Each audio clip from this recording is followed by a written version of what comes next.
Hi students, in this chapter we are going to learn about a lot of common compounds that we use in our daily life.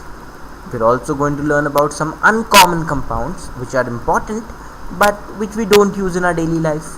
For example, we are going to learn about cement, we are going to learn about paints, we are going to learn about paper, gunpowder and many other interesting chemical compounds. So let's proceed and understand how some chemical compounds are manufactured, what's their use, etc. Let's start off with a very common substance that we use in our daily life, cement. So what exactly is cement in the first place? Cement is a binder. It is a substance that is used to bind other materials together because of its property to harden as time passes. So as you may already know, cement basically binds two substances together, and such a substance is called a binder. Now the exclusive property of cement that makes it so very useful is that a certain mixture of cement and water is very soft initially when you apply it between two surfaces, but as time passes the mixture hardens, and therefore as cement hardens, the two substances in between which cement has been applied they get joined together. So that is how cement works. The common cement that we use in our daily life is called Portland cement. Let's understand the process of production of Portland cement. Portland cement is primarily produced by heating a mixture of calcium carbonate and clay to a temperature of around 1450 degrees Celsius. Some other substances are also added to this mixture, but the primary composition is that of calcium carbonate and clay. Now when you heat calcium carbonate, what do you get? On heating, calcium carbonate decomposes to produce oxide and carbon dioxide. That is shown by this equation here. In fact, this reaction is also called a calcination reaction.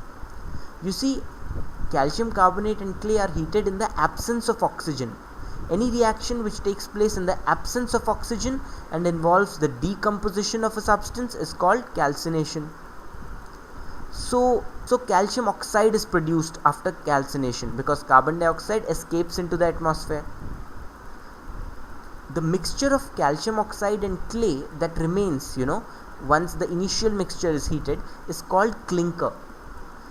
At this point, some gypsum, that is calcium sulfate .2H2O, is added to the clinker, and this mixture of clinker and gypsum is basically called ordinary Portland cement. It is the simplest form of cement, you can say. Calcium oxide, clay and gypsum, mix all of these up and you get ordinary cement. Of course, in reality, a lot of other sophisticated chemicals are also added to produce the best quality of cement. These are some of the chemicals which are added along with calcium carbonate and clay to produce the best quality cement. So for example, tricalcium silicate is added, dicalcium silicate is also added, gypsum, as we saw, is definitely added. So you can look at these substances. They are also present in cement. Now in general, when we make use of cement in our daily life, we don't use cement directly. For example, cement is not directly used to build all our houses. Cement is first converted to something called concrete, and it is this concrete that is used to build bridges, that is used to build houses, that is used to build all kinds of structures, roads, etc. So what exactly is concrete? I'm sure you must have heard of the term. Concrete is a mixture of cement, some substances called aggregates, basically gravel and sands. Small stones or small rocks are called gravel. So concrete is a mixture of cement, aggregates and water. When you mix cement, aggregates and water, the mixture on hardening becomes so strong that it's used to build bridges and houses. There you go. This is how you get concrete. Understood?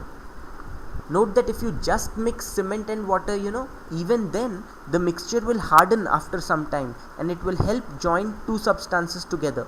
But if you also add in these aggregates, gravel and sand, then the strength of the mixture will further increase, and that is the reason aggregates are added to this mixture. Understood? The wonderful advantage of concrete is that it keeps getting harder and harder over time, and so the houses built using concrete, they keep becoming stronger and stronger over time, and that's amazing. There's another mixture of cement, water and sand that is called mortar. The only difference between concrete and mortar is that mortar is not as strong as concrete, so it is used for purposes where that much strength is not required. For example, mortar is used if there is some crack in some wall of your house, so mortar is used in cementing that crack. Or let's say you have to build some roads, mortar is used in building certain kinds of roads, or certain walls. So mortar is used where a lot of strength is not required.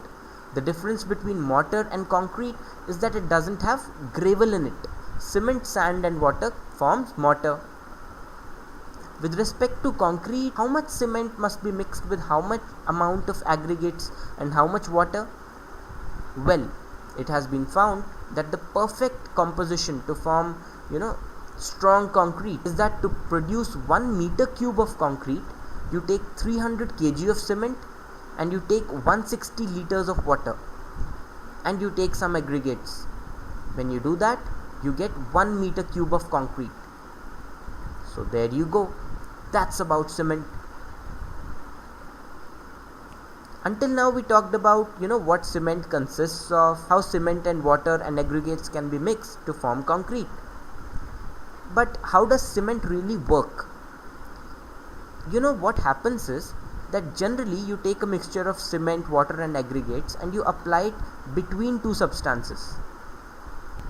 When you allow this mixture of cement, water and aggregates to dry, that water is absorbed by the substances inside the cement, and this hardens the substances inside the cement. Understood? A lot of hydration reactions occur. Hydration means addition of a water molecule to any substance. That is what hydration is. So when you add water to cement, the water bonds with the different compounds present inside cement to form hydrated compounds, and these compounds are very, very hard, much harder than the original cement.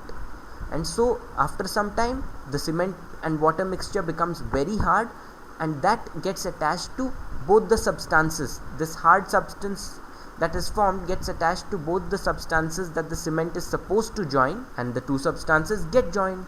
Understood? This hardening of cement when water is added to it is called the curing of cement or setting of cement.